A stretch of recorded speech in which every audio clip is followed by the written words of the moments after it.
O Senhor esteja convosco, Ele está no meio de nós. Proclamação do Evangelho de Jesus Cristo, segundo Lucas. Glória a vós, Senhor. Naquele mesmo dia, o primeiro da semana, dos discípulos de Jesus iam para um povoado chamado Emaús, distante uns 11 quilômetros de Jerusalém. Conversavam sobre todas as coisas que tinham acontecido.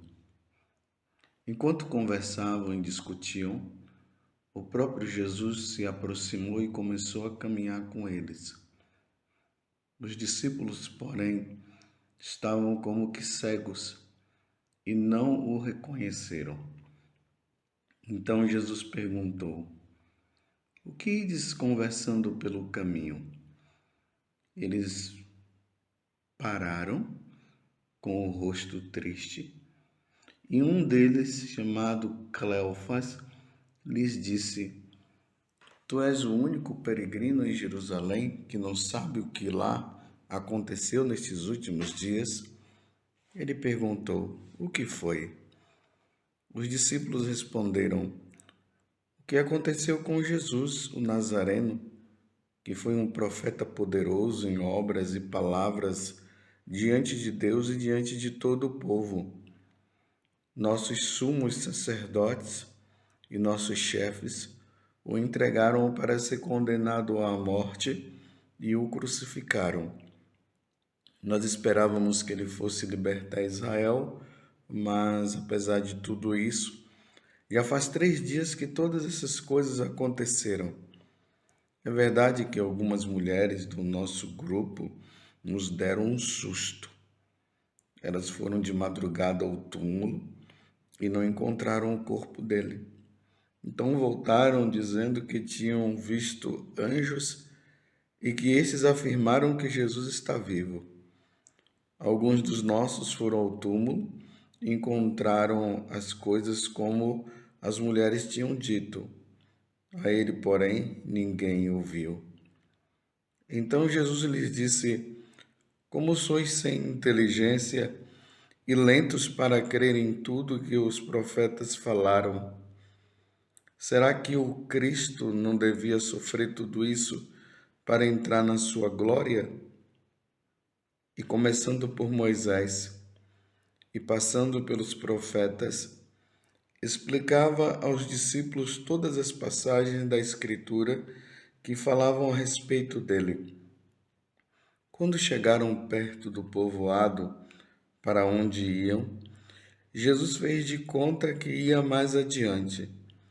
Eles, porém, insistiram com Jesus, dizendo: "Fica conosco, pois já é tarde e a noite vem chegando." E Jesus entrou para ficar com eles. Quando se sentou à mesa com eles, tomou o pão, abençoou, partiu e lhes distribuía. Nisso, os olhos dos discípulos se abriram e eles reconheceram Jesus. Jesus, porém, desapareceu da frente deles. Então um disse ao outro: "Não estava ardendo o nosso coração quando ele nos falava pelo caminho e nos explicava as Escrituras?" Naquela mesma hora, eles se levantaram e voltaram para Jerusalém, onde encontraram os 11 reunidos com os outros. E estes confirmaram: realmente o Senhor ressuscitou e apareceu a Simão. Então os dois contaram o que tinha acontecido no caminho e como tinham reconhecido Jesus ao partir o pão. Palavra da salvação. Glória a vós, Senhor. Meus irmãos e minhas irmãs, estamos nessa oitava de Páscoa, celebrando esse momento único e maravilhoso para nós católicos. Jesus ressuscitou verdadeiramente. Aquele que foi crucificado, que foi morto por incitação dos sumos sacerdotes, dos anciãos, ali dos doutores da lei, do sinédrio de um modo geral, que era formado justamente pelas autoridades religiosas do tempo de nosso Senhor Jesus Cristo.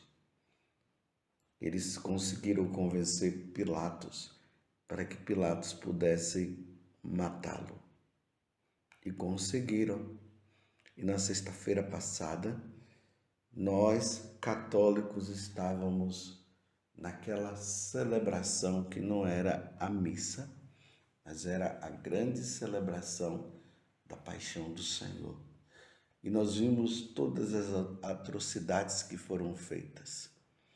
Judas, que o traiu com um beijo, depois acabou até se suicidando. Os soldados ali do templo que prenderam Jesus após Judas ter beijado, porque foi o sinal que ele havia dado. Quando eu beijá-lo, aquele que eu beijar, vocês podem pegar. E levaram Jesus para as autoridades e lá começaram a bater em Jesus, cuspiram nele e tentaram encontrar alguma coisa para matá-lo. Até que foi feita a pergunta se Jesus era o Cristo, o Filho de Deus, o Messias esperado. E Jesus disse: tu o dizes, é isso mesmo, eu sou. Vocês verão o Filho de Deus vindo na glória. E aí o sumo sacerdote, no ímpeto do momento, rasgou as vestes e disse: o que é que nós temos mais de dúvida quanto a este homem que se diz ser o Filho de Deus? Vamos matá-lo. E levaram para Pilatos. Por muitas vezes Pilatos tentou fazer de tudo para não matar Jesus, mas por fim acabou cedendo à pressão e assim Jesus foi morto, levando aquela pesada cruz. Depois de ter sido flagelado, humilhado, colocaram coroa de espinhos na cabeça dele, colocaram uma cana na mão, uma capa nas costas, um manto, e começaram a fazer reverência a Jesus. Ah, tu és o Cristo, é o Rei dos Judeus, e aquela coisa toda. Que humilhação, meu Deus do céu. Que humilhação. E depois o crucificaram, mataram. Mas Jesus havia dito que ao terceiro dia ele iria ressuscitar. Mas nem os discípulos compreenderam isso. Ninguém esperava mais essa questão. Para eles, Jesus estava morto e ponto final. Então, meus irmãos, esta era a notícia que percorria em Jerusalém e nos arredores. Quando eu falo dos arredores, é Belém, é em Jericó, lá na Galileia, em Nazaré, em Cafarnaum, em Caná. A notícia era essa. Aquele Jesus que havia feito tantas curas e tantos milagres, até ressuscitou Lázaro, mataram, ele morreu, ele está morto. Era a notícia do momento. Como muitas vezes hoje pela internet, pelos nossos canais de YouTube, de Facebook, Instagram, pelos jornais, De vez em quando surge uma notícia que fica na boca de todo mundo por vários dias. Foi assim que estava. E agora nós encontramos esses dois discípulos que conviveram com Jesus, que ouviram Jesus dizer que ele ia ressuscitar ao terceiro dia e que agora, diante da morte de Jesus, estavam voltando para Emaús, conversando, comentando, numa maior tristeza, como nós vimos na narração do Evangelho agora, que está em Lucas capítulo 24, do versículo 13 até o 35. Essa notícia. Estavam comentando também, entristecidos, e aí Jesus aparece, fazendo de conta que não estava sabendo de nada. E os dois acabaram se admirando da tal ignorância de Jesus. Sabe aquela pessoa que a notícia está aí, todo mundo está sabendo e aquele dali não está sabendo de nada? Que as pessoas olham e dizem assim, nossa, mas você está no mundo da lua assim? Todo mundo está falando sobre isso e você não está sabendo? E Jesus diz, o quê? O que foi que aconteceu? Aí eles narram a história como nós acabamos de ouvir. Primeira coisa desse evangelho, eles não reconhecem Jesus. Como diz aqui no versículo 16. Os discípulos, porém, estavam como que cegos e não o reconheceram. Não reconheceram Jesus. Da mesma forma como Maria Madalena também não havia reconhecido. Lembra do evangelho de ontem? Que ela confundiu Jesus com um jardineiro? Imagina, Maria Madalena, que também havia convivido com Jesus, não reconheceu Jesus. O corpo de Jesus estava totalmente diferente, glorioso, transformado ao ponto deles não reconhecerem. E aí Jesus toma agora a palavra e começa a falar até de fatos da Sagrada Escritura, e mesmo assim eles continuaram sem reconhecer Jesus, nem a voz de Jesus eles estavam reconhecendo. Como eu falava ontem na missa das 18h30, que eu celebro no santuário, na terça-feira, e eu dizia isso. Como é que uma pessoa convive com outra durante 3 anos e não reconhece a voz do outro? Nem a voz eles reconheceram. E aqui, repito, Lucas, ele estava dizendo que eles estavam como que cegos. Santo Agostinho vai dizer que o demônio conseguiu cegar os discípulos de Emaús. Até mesmo Jesus contando, falando, narrando passagens, momentos da Sagrada Escritura, eles estavam tão cegos que eles não conseguiam ver que aquela pessoa que estava ali do lado deles era Jesus Cristo, o Senhor. Nem relembrar, eles conseguiram relembrar. Olha, e apesar de como eles mesmos narraram, estavam achando que Maria Madalena estava doida, porque Maria Madalena já tinha visto e foi contar para eles, eles começaram a dizer. Ela começou a dizer que um anjo apareceu para ela lá, mas como dizer, ela era uma doida. Mas não reconheceram Jesus. E nessa caminhada, Jesus agora tenta mostrar que está indo para um lado, eles dizem, então venha conosco, fica conosco, porque eles gostaram até das coisas que Jesus tinha falado. Depois eles vão dizer que até o coração deles estava assim como que quente, mas não reconheceram Jesus, mesmo através da palavra, Jesus mostrando. E aí, meus irmãos, vem um fato maravilhoso que agora Santo Agostinho vai dizer. Que quando eles sentam à mesa e Jesus faz aquele gesto, primeiro, aquele gesto que ele tinha feito na multiplicação dos pães. Ele pegou o pão, abençoou e os deu. E eles começaram a distribuir os pães e ali aconteceu a multiplicação dos pães. E há outro fato, na última ceia também, quando Jesus pega o pão e diz: isto é meu corpo, isto é o meu sangue. Aquele gesto que Jesus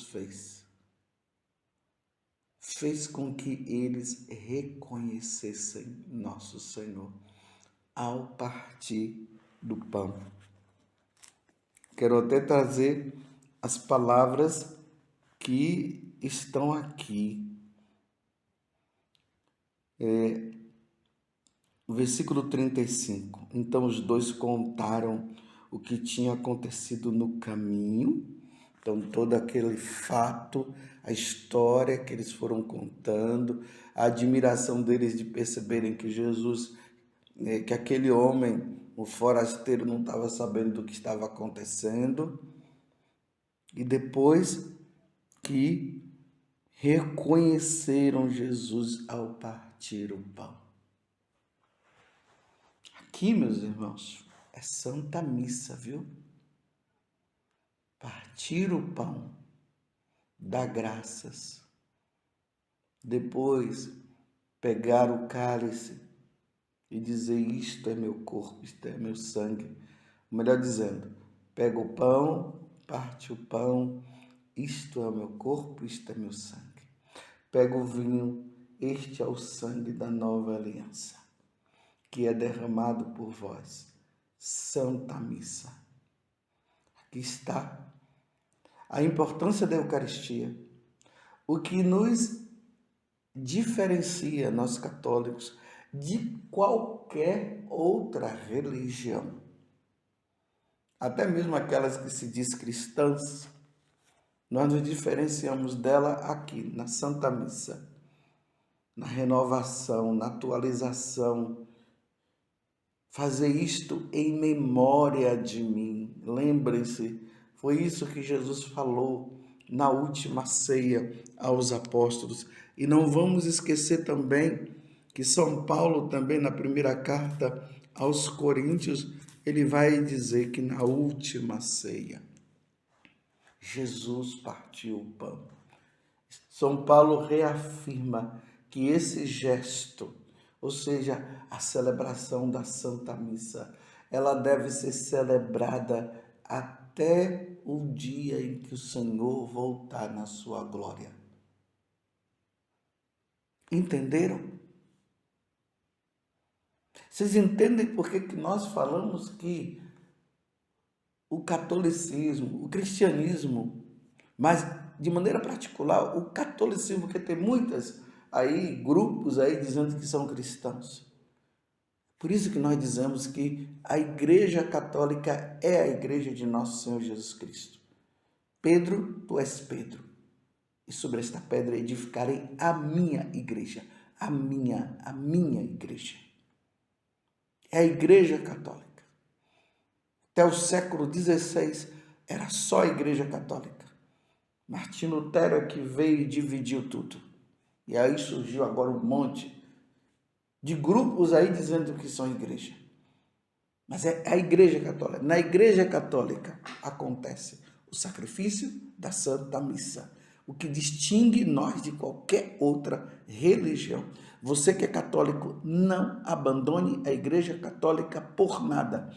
Sim, tem muitos boatos, muitas coisas aí, muitos erros por parte de nossos padres, mas isso não é motivo para você abandonar a Igreja de Nosso Senhor Jesus Cristo, porque só na Igreja de Nosso Senhor Jesus Cristo é que tem a atualização do sacrifício de Nosso Senhor Jesus Cristo.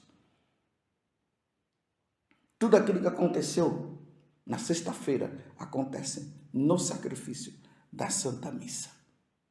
De forma incruenta, sem sangue, de forma mística, mas acontece.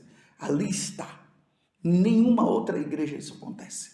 Nenhuma outra denominação acontece. Só na Igreja Católica nós reconhecemos que Jesus está presente na Eucaristia, como os discípulos de Emaús disseram. Então os dois contaram o que tinha acontecido no caminho e como tinham reconhecido Jesus ao partir o pão. É partindo o pão, é no sacrifício da Santa Missa que nós reconhecemos Jesus. Os olhos dele se abriram, diz Santo Agostinho, porque o diabo havia fechado os olhos dele. Mas no momento do partir do pão, naquele momento em que Jesus partiu o pão, eles reconheceram, é nosso Senhor. Não abandone a Igreja Católica por nada. Você está entendendo? Por nada. Mesmo que surjam dificuldades, não abandone a Igreja Católica. Nós precisamos da Santa Missa. Rezemos e peçamos a Deus a graça que surja muitos bons santos sacerdotes e santos bispos, mas não abandone a Igreja Católica por nada. Porque é ali que nós reconhecemos nosso Senhor ao partir do pão. Louvado seja nosso Senhor Jesus Cristo, para sempre seja louvado, e a nossa Mãe Maria Santíssima.